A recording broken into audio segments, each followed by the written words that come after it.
आता सांगा, बोला तुम्ही, बोला ना. हो. लसीकरणाविषयी आहे ना, तो चार्ट आहे लसीकरणाचा. आता पहा, जन्मतात म्हणजे गरोदरपणापासून आहे ना, माता जेव्हा गरोदर राहते तेव्हा पहिल्यांदा जी गरोदर राहते तिला फर्स्ट टीडी लागते. 2 टीडी लागतात. 1-1 महिन्याच्या अंतरानं 2 टीडी लागतात.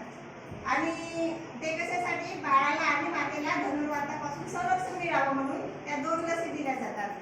आणि मग नंतर गरोदरपणामध्ये फोलिक ॲसिड, कॅल्शियम अशा गोळ्या दिल्या जातात 9 महिन्यापर्यंत. ठीक आहे.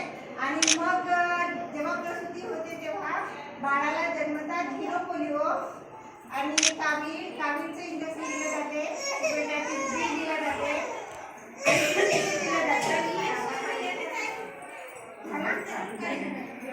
हे तिन्ही लसीकरण कशासाठी दिली जातात जन्माला? पोलिओ हा पोलिओपासून प्रतिबंध करते, कावीळपासून संरक्षण देते, बीसीजी हा बाळाला म्हणजे बाळाला टीबी होऊ नये म्हणून दिले जाते बीसीजी. आणि